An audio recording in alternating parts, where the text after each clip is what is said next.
Good evening, everyone. Welcome to the Imps View podcast show with me, Cornell B, back again with another video. And today I'm doing a match reaction to Lincoln City 1, Exeter City 1 after Exeter City score an equalising goal to tie the game and to share the points with us, Lincoln City. First of all, I want to say thank you very, very much to the 449 subscribers who have subscribed to my YouTube channel. Thank you. Thank you very, very much. Keep on smashing a like, keep on leaving your comments and your reaction to today's draw, and also where do you think the team should have done better, where they could improve on, and how they could get better come Tuesday against Oxford United at home at the L&R Stadium / Sidsall Bank Stadium. You get me? Back! So let's get into it. So, today, we saw an unchanged team today by Tom Shaw. Obviously, I wasn't sure, obviously, if he was going to change it, but why? Why would he want to change it for? There was no need for Tom Shaw to actually go in and change it, because obviously, the same team that obviously won against Charlton Athletic when we was 1-0 down, obviously kept the same team. Of course, there was no Rico Hackett. Of course, there was doubts behind Bishop obviously not playing, although I think Bishop could have came on. But obviously, Shaw thought, you know what, it don't make sense unleashing Bishop in the second half. It's better to wait until he's actually fully fit for this Oxford game and then unleash him. Well, obviously, listen, Alistair Smith took his opportunity and when it mattered, and he took it upon himself and really brought that sort of momentum going into this game. Obviously, he lined up with the same formation, 3 at the back, 4 in midfield, and then of course 3, 2 on the wing and 1 up front. Obviously, I would have expected Vale to play, but you know what? Listen, until he gains all his match fitness, we're going to see the very best. But obviously, first half, we was all over Exeter. Exeter couldn't handle us. There was so many gaps in their defence. We made them pay. We made them work. Obviously, they couldn't handle our counter-attacking positivity momentum. They couldn't handle it. And the first goal was absolutely sweet, and it was a cherry on the cake. Alistair Smith scoring, again, finding his feet after getting his team opportunity in the team by Tom Shaw. Fantastic goal taken from Alistair Smith. I'm thrilled for Alistair Smith, him scoring in the first half. And we were fantastic. We were getting them on the counter-attack. We was hurting them through thick and thin. And Exeter didn't have no plan at all how to handle us. And not only just that as well too. It was just brilliant in the first half. Everything was all us. Opportunity, chances after chances. But then it's the same thing. When we create chances and we make chances happen, we don't take it on. And that's our downfall. Obviously, there was a few improvements that Tom Shaw did, especially when it came to set pieces at corners and headers and things like that.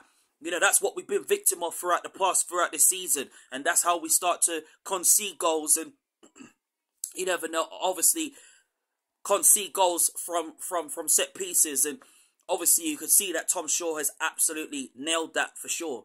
Obviously, fantastic first half from us, Lincoln City.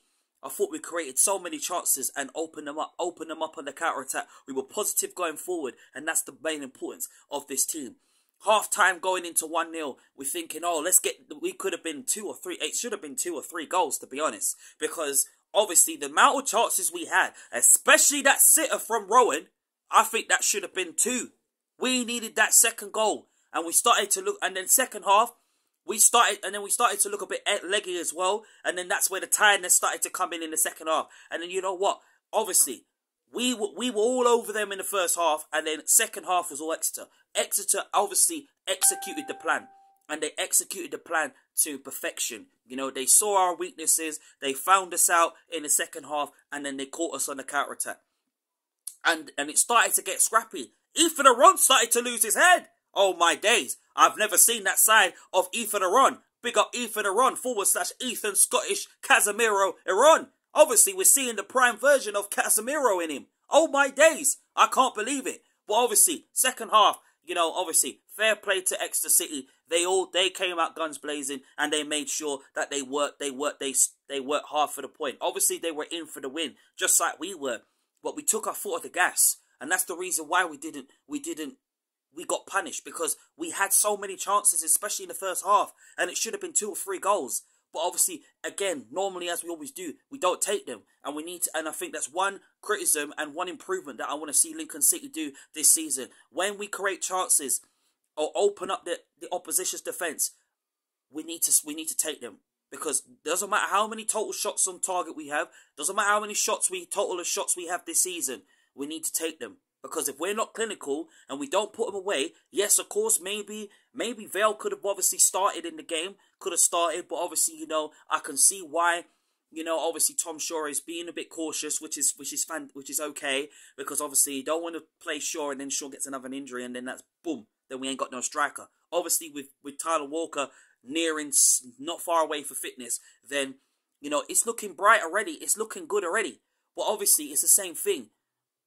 When it comes to holding holding the lead, then basically, then we just give the game away.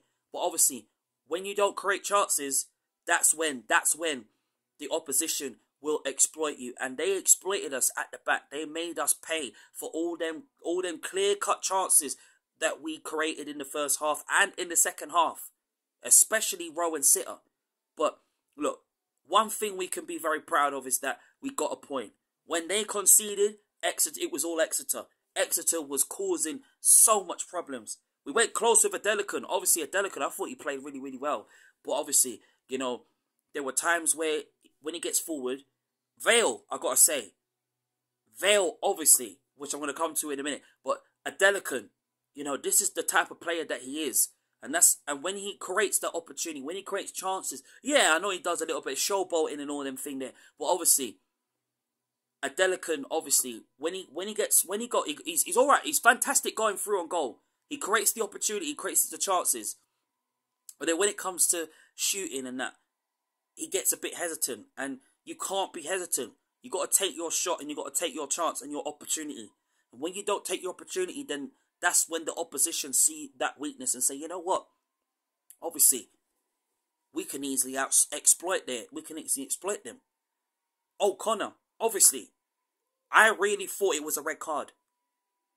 But when I saw that, when the referee basically gave Paul O'Connor the yellow card, I said, you know what? He was so lucky. That foul that he did, if it was a red card, we would have gone down to 10 men. And that would have given Exeter even more the upper hand to actually say, go on, get the second goal and go on and win it. But you know what? We didn't lose. That's the main important thing. We got a point and we gained a point. We are 8th in the table. You know, that is 4 draws this season, 6 wins, 4 losses this season. We can be proud. We can be dead born proud of that point. Tomorrow, obviously, listen, the players can go home now, look forward to Tuesday night under the lights and really give 100% to their game. Some will say that this game is 2 points dropped, but we gained a point out of it. Obviously, there were big fragilities and obviously tiredness kicked in. The lack of physicality was also one as well. But obviously, look, we can blame it all on that. But obviously, we can go home with our heads held high that we gained a point out of it. We didn't lose the game. That's the most important thing. But now it's going into Tuesday, because Oxford United, who won their game today, they're looking dangerous. Especially when you got Ruben Rodriguez, who he was linked with, but obviously went the other way. Is obviously going to cause a lot of problems. So right now, obviously with Mandroyu coming back, it's going to be hard for Mandroyu to actually get into the team. Because Mandroyu is a gifted player. Obviously, yeah, maybe we missed that creativity, yeah. I'm looking forward to obviously Tyler Walker coming back. Because obviously Ben House is long term and we won't probably see him until, you know, February. Do you know what I'm saying? But again, like I said, this is still a massive point. I mean, some will say it's 2 points dropped, but I don't think it is. It's a point gained. You know, we can look at this and say, look, maybe we should have scored 2 goals. We should have got that second goal and killed the game off, and then we would have been up 7th in the table. But it's okay. The players right now can go home, reflect on the game, where they went right, where they went wrong, where they could improve. Look, Lucas Jensen, crucial saves after crucial saves. I thought that free kick that Exeter had, I thought that was one of the best saves that you ever see. Mitchell, brilliant. I thought he was solid. Absolutely. The tank came to life. And that's what you want from Alex Mitchell. Big up Alex Mitchell. Every single one of them. Obviously, Ethan Aron. learn to keep your head. Because basically, if you keep mouthing off to the ref, he's going to turn around and send you off. So try and keep that obviously a discipline. One little criticism I'll probably say for this team right now, for our team right now, is to learn to keep your criticism. Because just play to the whistle, play to the referee's whistle, and play to the game. That is all. Obviously, learn to be a bit more physical, especially when the opposition are on the counter attack. That's one thing I'll just give a bit of criticism to the team, and once the team improves that, then they'll be fine.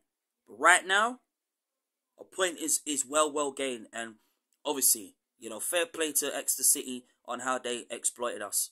But one thing for sure, Tuesday's going to be massive, and for us to get the 3 points against Oxford United. So bring on Tuesday and bring on Oxford.